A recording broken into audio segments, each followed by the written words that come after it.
Un joug est utilisé pour deux bœufs, deux traits pour tirer ensemble la charrette ou la charrue.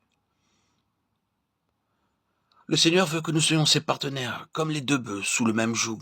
Prenez mon joug sur vous et recevez mes instructions, car je suis doux et humble de cœur, et vous trouverez du repos pour vos âmes. Matthieu 11, 29. Comme ces bœufs, nous devons être humbles. Lisons Éphésiens 4, 2 à 7, 1 Pierre 5, 5, 6, Philippiens 2, 5 à 8. Là, l'humilité et la douceur vont ensemble. Il y a différentes sortes d'orgueil en nous tous. C'est pour cela que nous trouvons qu'il est dur d'obéir implicitement au Seigneur. Le Seigneur doit briser notre orgueil de bien des manières. Parfois, il nous fait des reproches et brise ainsi notre orgueil. Quelquefois, il permet beaucoup d'échecs pour que nous soyons brisés. D'autres fois, le brisement vient par la maladie. Acte 10, 10 à 16 nous montre quelques-uns de ces différents moyens par lesquels Dieu brise notre orgueil. Pierre était un homme rempli du Saint-Esprit, mais Dieu avait encore besoin de briser son orgueil avant de l'utiliser dans la maison de Corneille.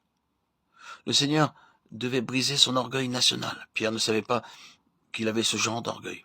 Il se considérait comme un humble et dévoué serviteur de Dieu. Mais Dieu avait vu en lui son orgueil national. Pour cette raison, Dieu l'amena ici pour briser son orgueil. Acte 9, 43. Il vint là un moment pour prier pour une personne. Il aurait pu s'en retourner immédiatement, mais le Seigneur l'y maintint pour une raison.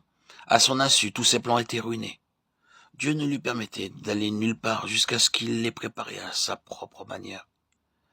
Il ruine nos plans de la même façon pour abattre notre orgueil et nous rendre humbles et doux. Au bout de quelques jours, le Seigneur apparut à Pierre.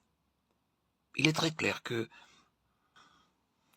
le Seigneur lui parla lui-même, alors qu'il voyait une nappe s'abaisser pleine de quadrupèdes, de reptiles et d'oiseaux, et qu'une voix lui disait « Lève-toi, Pierre, tue et mange ». Pierre savait que le Seigneur lui parlait.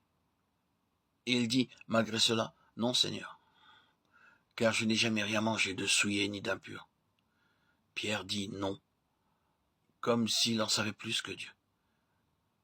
Certaines personnes ont aussi aujourd'hui de telles pensées. Voici l'histoire vraie d'un pasteur qui faisait de très longs sermons. Les gens lui demandèrent dans une pétition de ne pas prêcher plus de 20 minutes.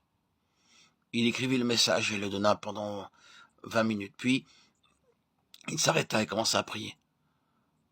Tout ce qu'il n'avait pas dit dans le message, il le dit dans la prière. On lui avait demandé de ne pas prêcher plus de 20 minutes, mais rien ne lui avait été indiqué quant à la prière. Dieu est notre Père, il sait tout à notre sujet. Pierre le savait et malgré cela, il dit « Non, Seigneur ». Cela est arrivé 3 fois pour lui montrer seulement quel orgueilleux il était. L'orgueil mène à l'aveuglement et à la rébellion. Dieu ordonna qu'on lui amenât l'ânon qui le porterait. Et en la présence de Dieu, il devint très, très, très humble. Pierre, lorsque le Seigneur lui demanda de tuer et de manger, aurait dû dire « Sûrement, Seigneur, tu ne peux pas te tromper. J'obéirai à tout ce que tu commanderas. » À moins que notre orgueil ne soit brisé, nous ne pouvons pas lui obéir de tout notre cœur.